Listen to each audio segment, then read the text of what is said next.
Hi, everybody. Thanks for joining. Welcome to Live Spirit Chats. Live Spirit Chat happens as often as I can make it happen. I would like to make it once a week. It hasn't been once a week lately, but we're going to get back to a weekly session. And this is your chance to join a live group teaching session and get your questions answered about developing your personal spiritual practice, developing your spiritual connection, developing your spiritual path, about your psychic development, your intuitive development, about divination and making magic, fire magic, candle magic, and folk magic, and all kinds of things that are related, right? So spirit guides and dream work, working with your ancestors, so on and so forth. Thank you so much, Joanna. Nice to see you. Thanks for joining, everyone. So what we do in Live Spirit Chat is I answer your questions. And this happens on Instagram and it happens on YouTube. And I take some early bird submissions for questions. And I'm going to discuss the schedule in a moment. And I answer those early bird submissions first. And then if we have time, which we usually do, then I go ahead and answer your live questions. So first, I'm going to make some announcements, and then we will dive right into your questions. And I'm going to try something a little bit new with your questions this week, specifically for the Instagram questions.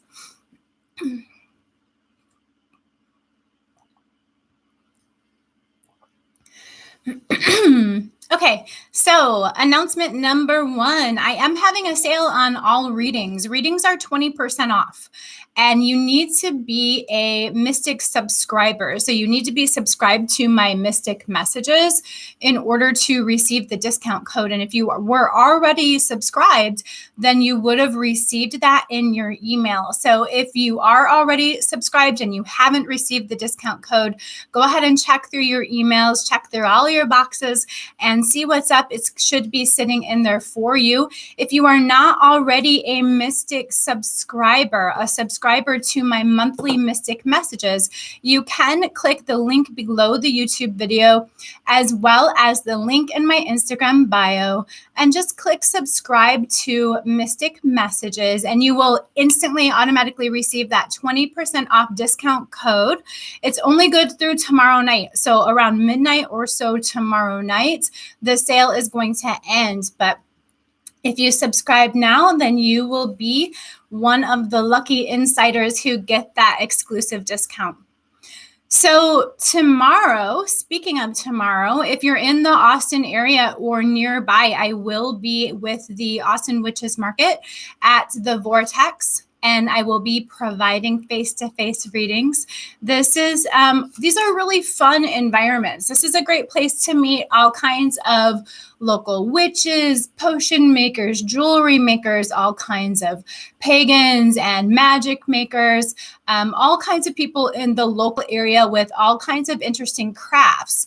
So I will be there offering readings. This is a great opportunity to receive kind of they're miniature readings as far as the kind of readings that I usually do remotely, but they're pretty in-depth for a market situation. I really like to take my time with each person that comes. We spend some intimate quality time together. I really like to dig into what's going on with you, especially in regard to how you can overcome any challenges or obstacles in your life right now. Really tune into what kind of spiritual guidance is available for you for progressing, moving forward, achieving your goals, and so forth. So it's a discounted price, and it's a great opportunity to meet face-to-face, because I don't always offer face-to-face readings, right? These are usually something you need to book in advance on a case-by-case basis, but at a market is a great opportunity to come and meet face-to-face and get that in-depth guidance at a really great price. So that's at the Vortex and the Butterfly Garden. And that is from 5 p.m. until 10 p.m. tomorrow on Sunday. What's the date? Today's the 15th, Sunday the 16th, okay, at the Vortex. So I look forward to seeing some lovely folks there. Spirit chat time is changing, I think. I hope.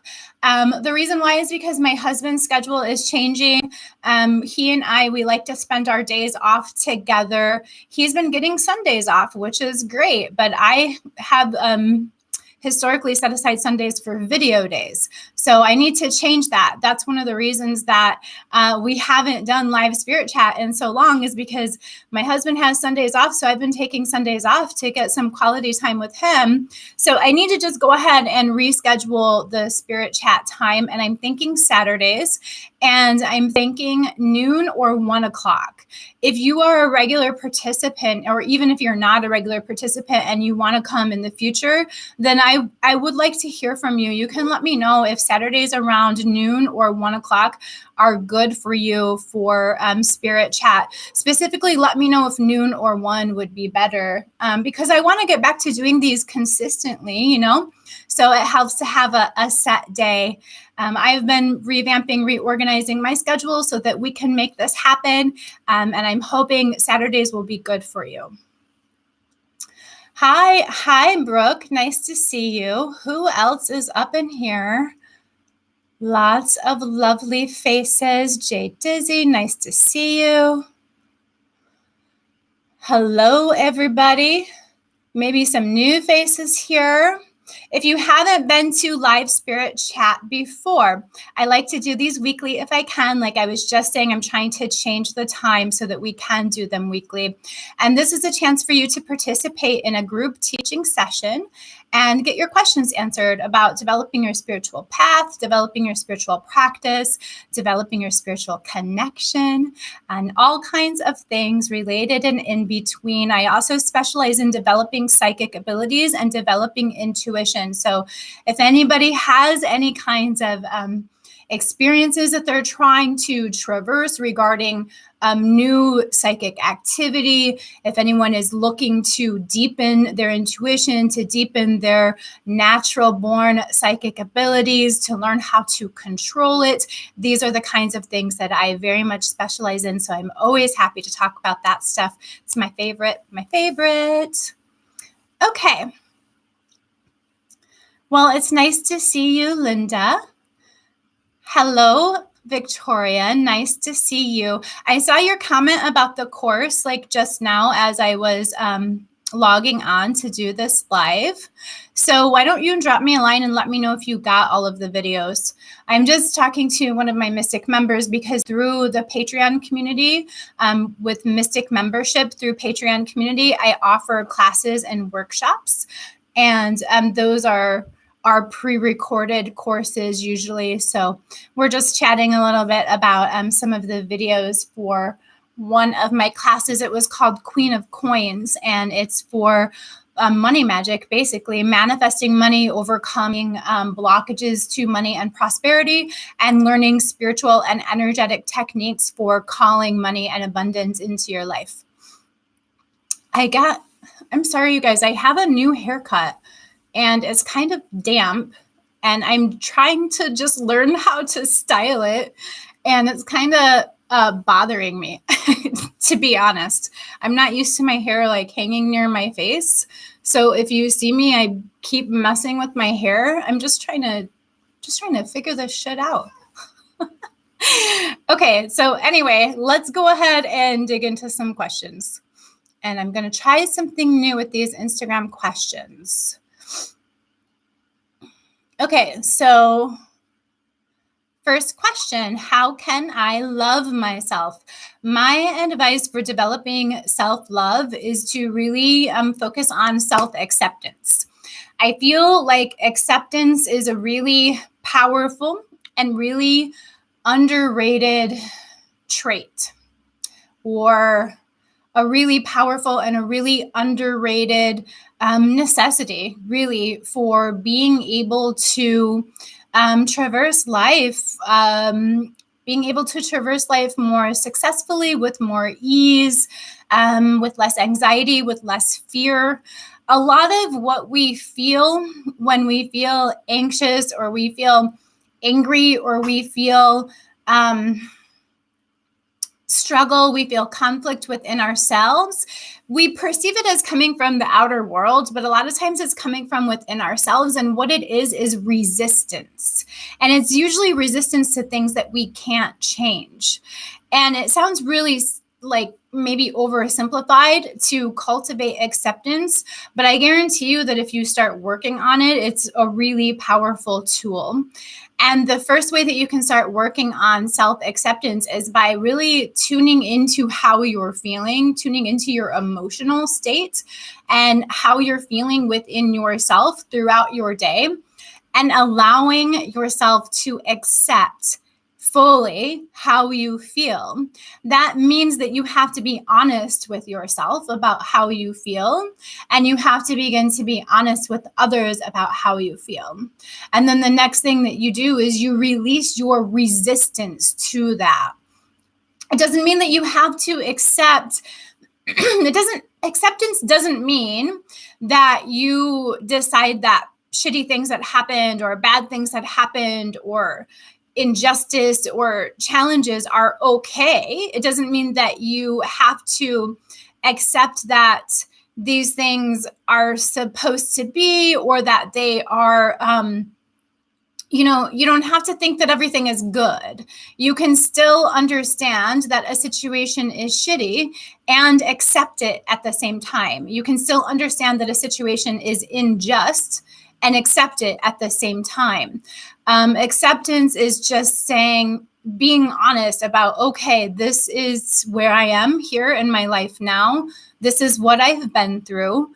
This is how I'm feeling. A lot of self-love problems, self-esteem problems, self-confidence problems, a lot of anxiety and fear. It comes from us really resisting what is going on inside of us and what has happened in our lives, right? We need to really accept how we feel about things. The way that you do that is you start to pay attention. You have to pay attention to what you're thinking and how you're feeling. You have to cultivate embodiedness. You have to be present in your body and in your mind. This is a mindfulness technique. And if you're angry or you're full of pain or you're feeling sadness, you accept it and you say, that's okay. It's natural and it's a normal reaction for me to feel this way. I'm going to allow myself to really feel this because I know that getting through it, that feeling it is the only way to get through it, that I have to really be in it in order to move through it. And then that takes you into all kinds of other areas of your life. That kind of acceptance really spills over into other areas of your life where you can then accept all kinds of things about yourself that you weren't accepting before. Because, disliking ourselves, self-hate or disliking ourselves or being judgmental about ourselves or being too harsh on ourselves, it really comes from not being able to accept our faults, not being able to accept who we are and how we are, right? So I'm telling you, the key to all of this is to accept how you're feeling first and foremost. That leads you deeper and deeper into yourself. It leads you deeper into recognizing where your resistance is coming from. If your resistance is coming from something traumatic, something painful, something difficult that you've been through, you then are allowed to say, oh, I now recognize how I'm feeling about this specific thing, or how I'm thinking about this specific thing, and what kind of resistance I've built up inside of myself trying to deny this, trying to avoid this, trying to ignore this. And when we build up that kind of resistance, it creates blockages for us in all kinds of different ways. So it creates blockages to our self-love. It creates blockages to our loving connection with other people. It creates blockages to money and abundance because it's a self-worth issue. So, spiritually or energetically, you can look at it as an energetic blockage or stagnancy. But it's also, you can look at it from a psychological perspective. It's a subconscious barrier to receiving the things that make us happy and fulfilled, right? So if we don't love ourselves, then we don't feel that we deserve those things, so that's how these blockages occur. Anyway, acceptance is the key. Acceptance is the key to loving yourself, and it's the key to so many things in life. It's the key to our anxiety and our fear as well, because it comes down to control. We don't have control over everything that we experience in life. I don't care how spiritual you are. I don't care how much you've worked on yourself. I don't care how much humanitarian work that you do, how much good you do for the world around you. You are always going to experience challenges, trials, tribulations, and some of them are going to be tragic and some of them are going to be unexpected, because we're humans and that is what we're here to do. So just accepting that we are a co-creator, we are not a creator. We don't have control over everything, and therefore everything is also not our faults. The acceptance ties into all of this, just accepting life the way that it is, accepting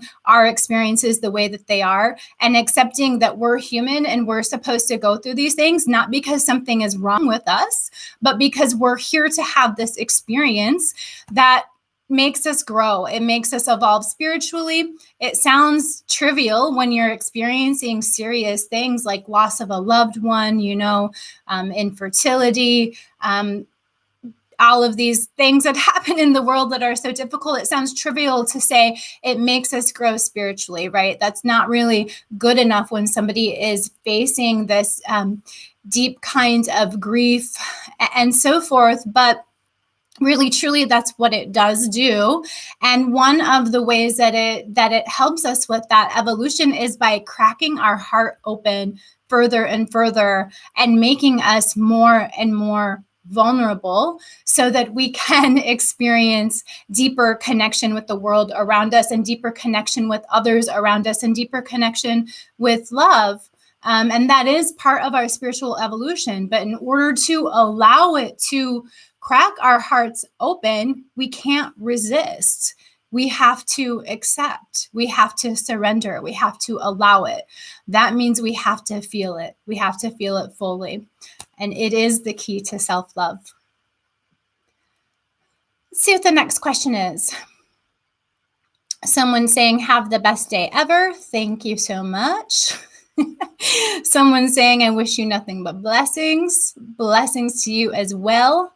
Someone likes the story posts. Okay, let's see. Here's a question. Is it going to come up? I know this has nothing to do with your post. Just wanted to wish you a magical day. Okay, that's not a question. Here is a question. Are there ways in which you can unknowingly, subconsciously, and energetically, looks like it's a two-parter, block potential romantic patterns from entering your space? If so, what are some ways? Let's see. If so, are there ways in which you can unknowingly... Okay, I think they're just saying, what are some ways to overcome this? So I think that everything that I just said about self-love, it answers that question already, right? So it's about self-acceptance. It's about acceptance of the world, not accepting, trying to control things, and not accepting our feelings, and not accepting our life and the world around us, and not accepting ourselves the way that we are. Those are the things that create blockages to love. So I think that question is answered. Let's see. It looks like there aren't any other questions. Everybody is just leaving all kinds of comments in the question box. So hopefully, my phone isn't plugged in. Sorry about that, guys. My phone needs to be plugged in. I thought that it was, and it wasn't. Okay, so it looks like, how do I get rid of this? Okay, sorry about that. I was trying a new thing with the questions, and then my phone was going dead. All right, back on track. Now I can take live questions. Hopefully, if we're gonna get back to having the spirit chats on a regular day, on a regular schedule, I'm hoping Saturdays, then you all can pay attention to those questions in my stories and submit your questions early. This week, I announced it at the last minute yesterday, and we don't usually have them on Saturdays, so I don't have a lot of early bird questions. But it looks like I have a bunch of questions on YouTube, so I'm going to start answering those first. And then I'll hop back over to Instagram and answer questions there. So if you have some questions, you can go ahead and submit them now, and then I'll get to them as I can.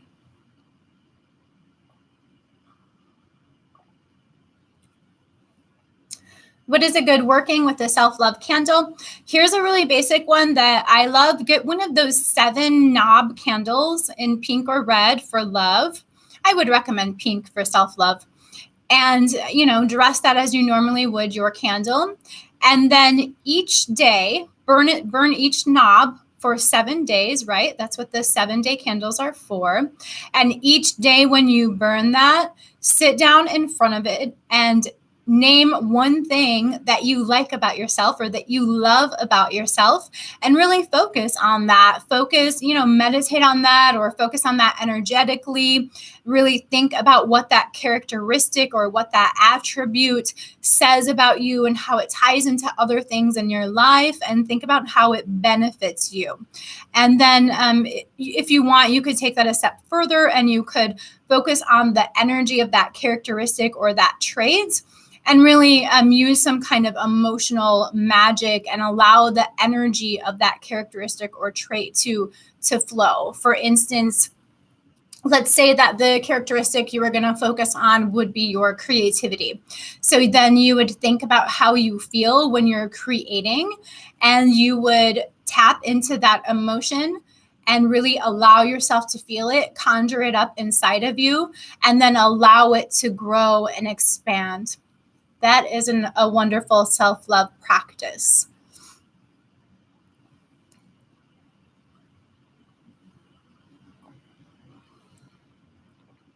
I feel I need some protection, psychic and real world. Can you share ideas for protection spells or things I can do on a daily basis for protection?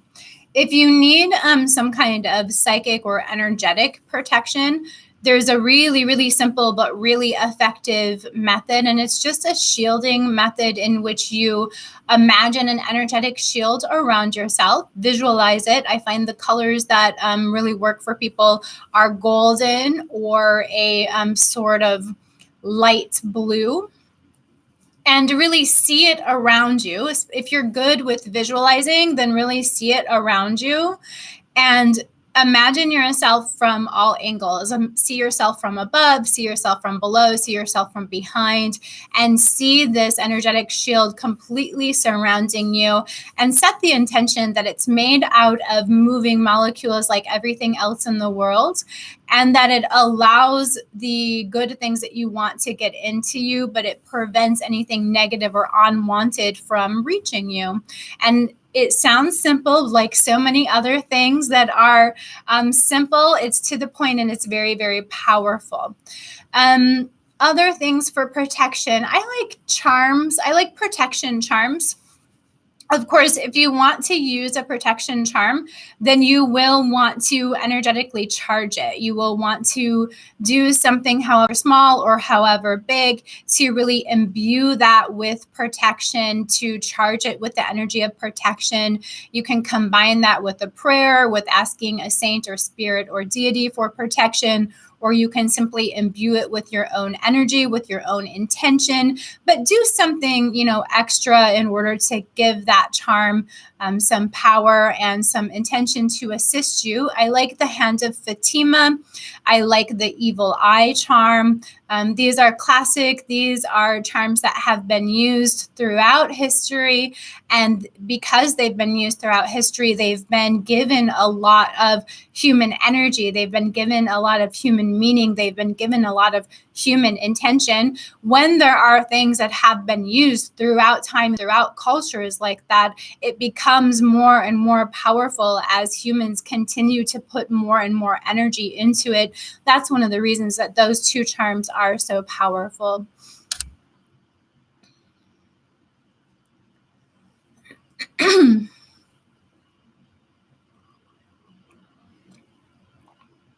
Hi, I'm embarking on doing candle work now. I know it's all about manifestation and intentions. I'm curious to know, how do we know when the candle work is a success? Thank you. There's lots of different ways to know. It really depends on what you're working on, right? So it also depends on your specific circumstances. When you are working on magic with candles or with anything or without any tools, you are changing things in the energetic makeup of the world around you and in the energetic makeup of yourself. This is something that's happening underneath the surface of things. But if you are in tune with energy, if you are sensitive to spiritual energy or energy at all, then you will begin to feel a shift. But the way that things change for you is going to be highly specific and highly unique to you and your circumstances. It always has some kind of an effect. It's always rearranging something. It's always affecting some energy. Sometimes that's easy for us to see and feel, and sometimes it's not. But having faith is key. The way that you specifically, see your results or feel your results is going to be really unique to you. It's going to depend on a lot of factors. It's going to depend on what your magic is for. And it's also going to depend on how you tune into energy. It's going to depend on how your intuition or how your spiritual or psychic connections work for you and how you tune into that energy. The way that you usually receive your intuitive messages and so forth, that's most likely going to be the way that you receive signs regarding this magic. But you will see signs if you're paying attention, and you will see signs if you look for them. So set the intention that you would like to see some signs regarding your work, and then pay attention and be receptive to those signs. Usually you'll see signs within 3 days or feel a shift within 3 weeks, and then full fruition of your magic within 3 months. It looks like the stream on YouTube is really messed up. It's kind of bothering me as my speaking is out of sync with my image. It's kind of weird.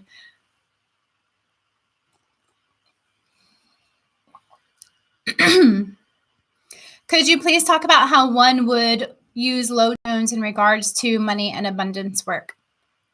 There's lots of ways to use lodestones. You can combine it with any other kind of magic, or you can use them alone. For instance, you could make a spell box to draw money into your life, and you could use lodestones as one of your ingredients. You would add other herbs and other ingredients along with that. You could put the lodestones in conjunction with some candle magic simply by placing them around the candle or near the candle or on the table with the candle. You could use lodestones alone and put them in a cloth bag. You could make a mojo bag. You could make a charm bag. If you're talking specifically about how to care for the lodestones, then that would be another thing. But I think you're asking how to do magic with the lodestones. Someone says, tell us about poppets. Poppets or doll babies, they're a great way to add additional energetic or magical connection to other kinds of magic. They can be used alone, or they can be used combined with other kinds of magical techniques and tools, just like I was talking about with lodestones. They can be combined with candles, but they don't have to be. They're a great way to create an energetic or magical link between a person and the magic between a person and the poppet. You don't necessarily have to use personal effects, but if you do use personal effects, you can really heighten that energetic connection. But you can make an effective poppet with something as simple as a name paper or their name sewn or written somewhere on the poppet. Really, it's all about your intention and the energy that you imbue into it. If you have specific questions about poppets or other questions about poppets, go ahead and let me know. Maybe there was something specific you were looking for there. Same with lodestones. If there's something specific you were looking for, or maybe care for the lodestones or something, let me know. I can elaborate.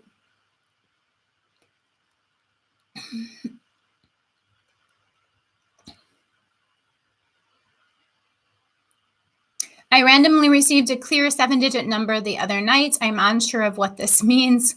A few years ago, I also received a very clear message of January 20th. Okay, and then have you been paying attention to January 20th ever since you received that message a few years ago? That's the way that you're going to determine what this means, right?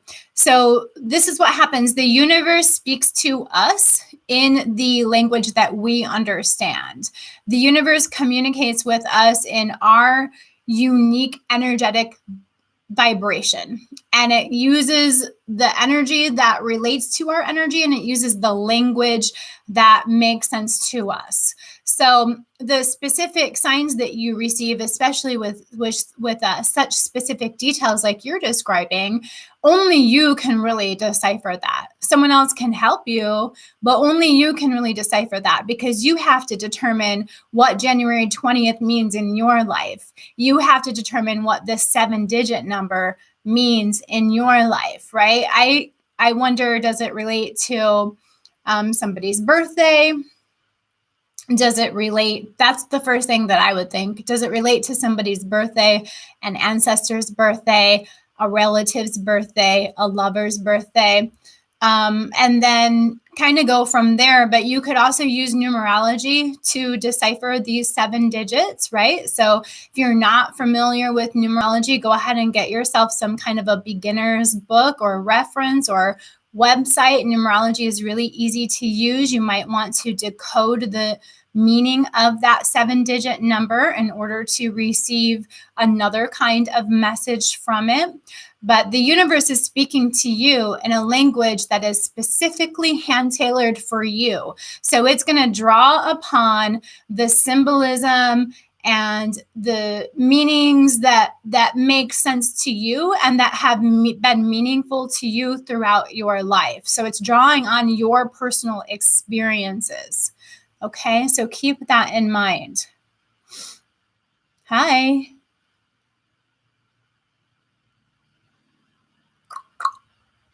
Oh, thank you, Brooke. Can you reuse a High John the Conqueror root?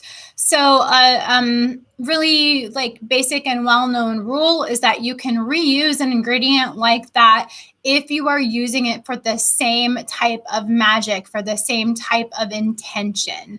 Also, it really depends on what you've done with that root. Like if you've soaked it in fluid, then you probably are not going to want to reuse it. You would want to bury it at that point. If you've done something really intensive with it where you feel that maybe it has already, you have to be in tune with your ingredients energetically, right? So you need to pay attention to that conqueror root and see, does it still have good, vibrant energy, or has it been all used up? With a root, you can't really... In most cases with a root, you can't really imbue it or refresh it or revitalize it with new energy. Like there's going to come a time when it's just done, right? And you can give it a burial or compost it or leave it as an offering or something. But so it depends on those factors. It depends on what you've done with it and what you want to do with it now. It depends on the physical integrity of it, and it depends on the energetic integrity of it. Yeah, I believe in a vision board, but I believe that you need to do more than just make a vision board in order to manifest. And I think vision boards are one of these things that have become really oversimplified and really overrated. Making the board in and of itself is not going to be what offers you manifestation.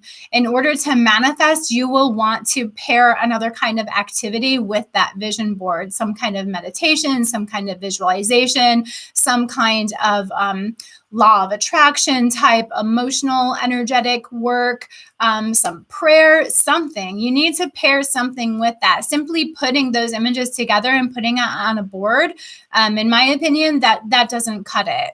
And I think we see a lot of evidence of that. I think there's a lot of people who I'm going to risk sounding judgmental here. I think there's a lot of people who have really bought into this sort of watered down, new school kind of mysticism, and have, been taught to believe things like creating a vision board is practicing magic. It's not. It can be, but you need to pair it then with the magic. Creating a board in and of itself is not magic. That's not how you manifest. But pairing a vision board with some magic, with some willpower, with some energy, that can definitely be a powerful way to manifest. I am definitely a proponent of using visual items in your magic. A collage or any kind of photos or tarot cards, things like that can be really powerful boosts to your magic, but do the magic too. And that doesn't mean that you have to use tools. Magic is something that happens within you. Magic comes from your relationship with energy, combining your willpower with energy. So you don't need tools for that. It all comes from you, but put some magic into your vision board or pair it with some magic, right?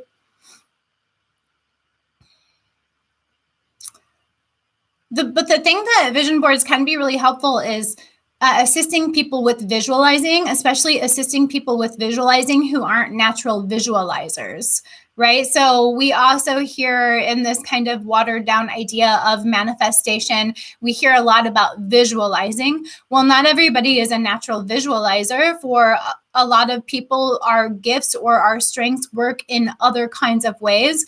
And so something like a vision board can be excellent for adding that element of visualization when it isn't something that is our natural gift or our natural propensity. Then you can go ahead and pair that with the things that are your natural gift or your natural propensity, right? So that could be like also writing down your intentions, or saying some affirmations, or doing some meditations, lots of other things.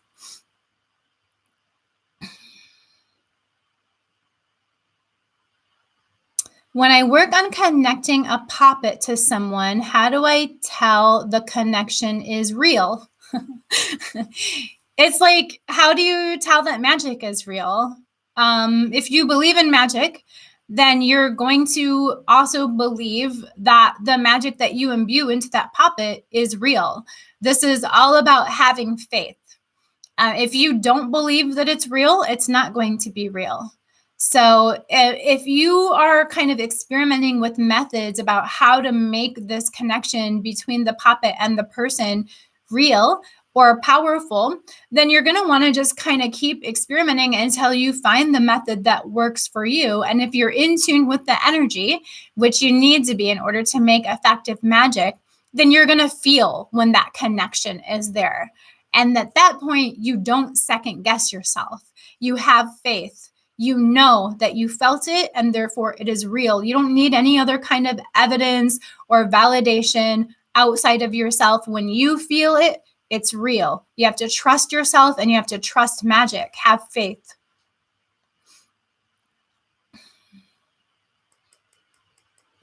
I love the idea about the 7-day candle. How can I unblock myself, heal from the past, I do encounter the same kind of people all the time. That's a big question, and that is a question that is going to be really personal to you. If you're having trouble unblocking yourself and healing from the past, perhaps you are being impatient with yourself. Perhaps you're expecting that your healing should happen faster than healing happens. If you think that you're not healed because you're still feeling sad or you're still feeling hurt, it doesn't mean that you're not in a healing process. Healing is a process. And during that process, you can still feel sad. You can still feel in pain. You can still feel angry. You can still feel hurt and be healing at the same time. So don't fool yourself into thinking just because you're not perfect or just because you're not totally over the situation that it means you're not progressing. Healing is a process, and when you go through that process, you need to go through those feelings of hurt, of pain, of anger, of sadness, and feel it. So just keep in mind that going through that and feeling those and accepting them and welcoming your feelings, welcoming yourself just the way that you are, that is healing. You are going through the process. Healing isn't something that just happens overnight and then all of a sudden you're better and you're like, oh, the past doesn't matter to me anymore because I'm healed. Healing is something that is painful, that takes time. It's a process that you have to go through where you have to dredge up the depths of your shadows, dredge up the things that are weighing you down. You have to sort through them. You have to bring them out into the light. You have to bear witness to them. You have to say, I experienced this. I feel this way because I experienced that. And that's okay. I'm going to accept it. And there's no timeline on it. You can't rush it. You can't make it go faster. So I feel like part of what's happening with you is that you're being self-critical and you're feeling as if you should be over this and you're feeling as if you should move on. Would you say that to a friend? Would you treat a friend that way? Would you tell them you should be over this by now? You should be moving on by now? Sometimes we do treat other people that way, or sometimes people do treat other people that way. And it's not the right way to treat people, right? So don't treat yourself that way. This process is going to take as long as this process is going to take. And as soon as you accept that, and as soon as you start working more on acceptance, it's actually going to go faster and your healing is going to speed up and you're going to recognize your healing happening in ways that you're not currently aware of. You're not currently aware of how your healing is taking place within you because instead you're focused on wanting to be over it, wanting to move on, wanting to leave it in the past. You won't be able to do that until you fully move through it. So that's what needs to be focused on now, feeling it so that you can move through it. If you feel like you have heart-related blockages, then you can do some work on your heart chakra. And that will help you with your healing as well. And it's just like so many other things, like I said earlier, probably 2 times already, it's really simple but really powerful. Just some basic energy work related to your heart chakra. Visualize that beautiful green light coming through your heart chakra. And spend some time on that. Just connect with that energy, cleanse that chakra, empower that chakra. If you want it to be really powerful, then you want to do some other kind of meditation first to get yourself kind of in that light trance-like state. And you also probably want to do some protection work, right? And then some grounding afterwards. But these are all things that you can learn and combine together in a way that works for you. And it doesn't have to be complicated. And if it feels overwhelming because you are in a healing process, right? So you don't want to overwhelm yourself. You don't want to push yourself too hard. You want to focus most of all on just accepting yourself and accepting how you're feeling. So if it feels overwhelming to you, then don't worry about that other stuff. Just have faith and focus on the heart energy.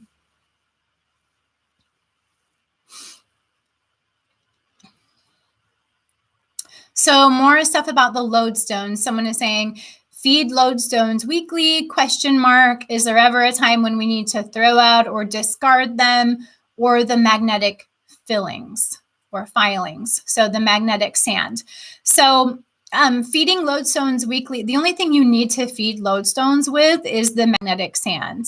There's a lot of misinformation out there about what to do with your lodestones. I've seen people say to soak your lodestones in whiskey. If you soak your lodestones in whiskey, they're going to rust, you're going to ruin them, and they're not going to be magnetized anymore. So don't feed your lodestones things like whiskey or liquid. They just need the magnetic sand. And then, you charge them with energy, the way that you charge anything that you work with magically. Or another way to look at it is the lodestones have a spirit of their own, and you're working with that spirit, right? You're developing a relationship with that spirit. So you can talk to them and you can give them energy, and you can give them the magnetic sand, that's their feeding, and you can ask them to help you and ask them to work with you and ask them to work together with any other kinds of ingredients or energies that you're using, and simply work with them and developing your relationship with them that way. You don't need to throw them out or discard the magnetic sand until the energy is off and things aren't feeling right. So a lot of this is about energetic connection. You need to use your intuition, use your energetic connection, and really be tuned in with what's going on with your magic. And when things start to feel off, then maybe you would want to sweep away the old magnetic sand and give them new magnetic sand. Or there may come a time, stuff doesn't live forever. So there could come a time when the lodestones are what we would consider dead, and you could bury them or leave them as an offering. But it's going to take a long time for a lodestone to lose all of its energy. And maybe never. Some things like that you can keep around forever as long as you're taking good care of them. Let's see if there's anything else on Instagram before I answer more YouTube questions if I have time. Okay, cool. Welcome on Instagram if you've just joined. Thanks for being here. Nice to see you.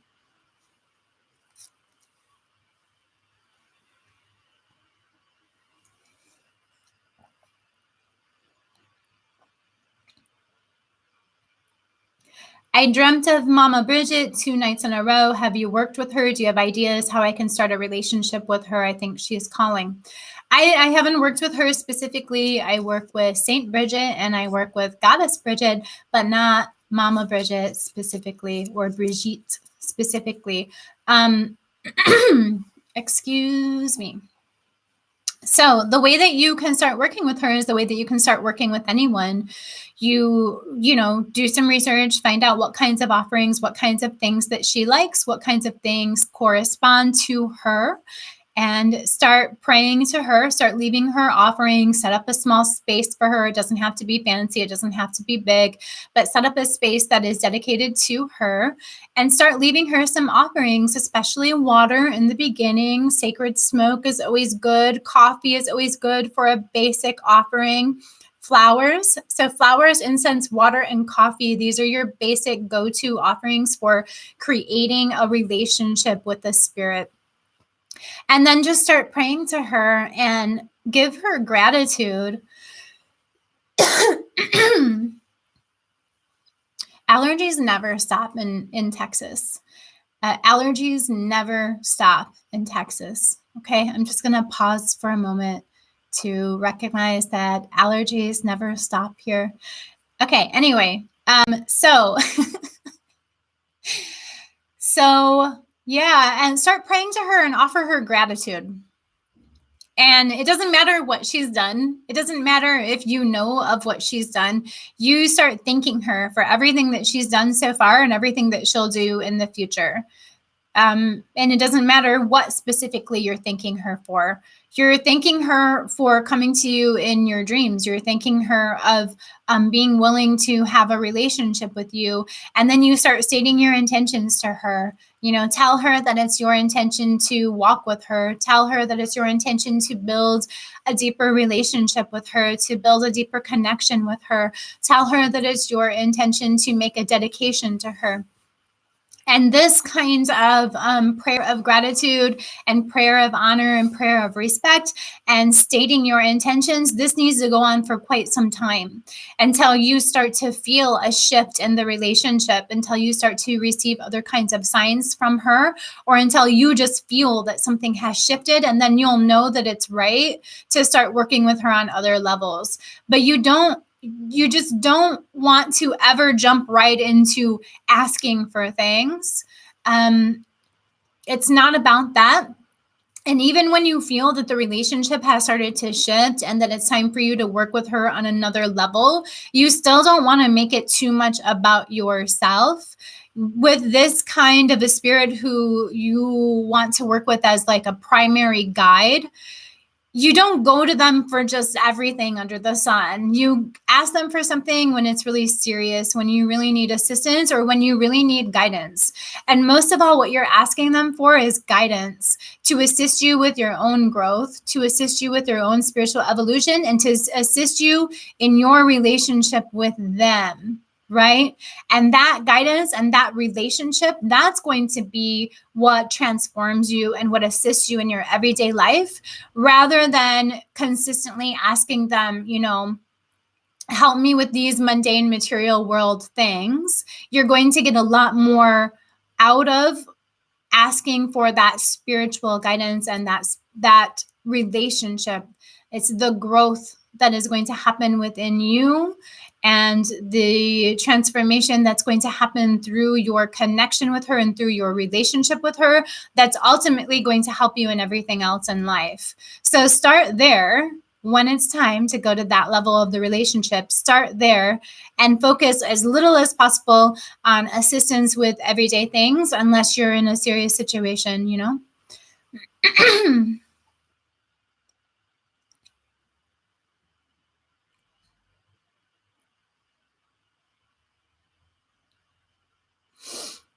I'm curious how to work with insects. I love to either ask some fire ants to leave my yard. There are many hills popping up in my yard. Little kids' safety is the reason. I don't wish to cause them harm. Yeah, I hear you. I don't like to cause harm to living beings either, but they're fire ants. And if you're worried about children's safety, I mean, honestly, I answered a question like this in a forum recently. So this is interesting that this is coming up again. I'm going to say the same thing that I said before. I recommend using denatured earth. I know you don't want to hurt them. I know you don't want to hurt a living being, but safety is important. And fire ants are very tenacious. They're very stubborn. That's going to be really hard to get them to leave. Just use denatured earth because it's natural. It's not going to harm the environment. It's not going to harm any other kinds of creatures. But if you put it down in the fire ant mound, they will leave. The mound will go to ruins and they will leave. That will make them leave. It will kill some of them. I'm not going to lie. It will kill some of them. And then the rest of them will leave. If you feel like you can develop an energetic or psychic relationship with insects and, influence them to leave, then by all means do it. Try it, experiment, see what happens. I'm not here to tell you what's right for you or what's wrong for you. This is all about your connection and how your gifts work. From my experience with psychic abilities and with that kind of psychic connection that it would take to influence a being like that or beings like that, it would take quite a lot of time. It would take a lot of effort. It would take a lot of consistent practice, and it would take a lot of time. So it would be a long time before you would be able to successfully influence them to leave. So my advice is practical advice. I recommend that you put things in the yard that fire ants don't like denatured earth, things that are natural and are not going to hurt any other creatures. They're not going to hurt the earth. They're not going to hurt, the plants or anything. But, fire ants are dangerous. You don't want them around the kids. Sometimes you just have to take the super practical approach. Hi, Anario. Nice to see you here. Thanks for joining. Okay. Yeah, I get it. She's saying the fire ants don't bother her at all, but it's just, the kids don't have an awareness of them, and she doesn't want the kids to get hurt. Yeah, of course. Of course.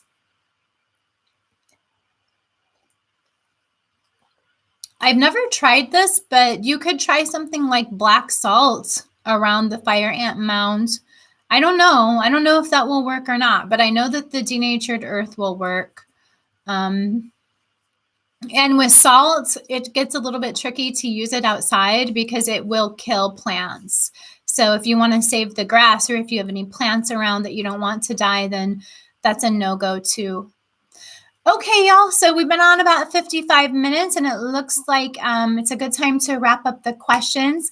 Thank you so much for joining today. It's good to be back doing live spirit chat. I'm hoping we can do this on Saturdays. I do want your feedback. How does Saturdays sound to you? Is noon or 1 o'clock good? Let me know if you have a time preference. I appreciate all of you. Thanks so much for being here. Thanks for your questions, and thank you for your conversation. I always look forward to this, and I always enjoy interacting with you. Be well. Have a great weekend. Happy belated Valentine's Day. Lots and lots of love to everybody. Be blessed. Bye-bye, everyone. Bye, YouTube. Be blessed.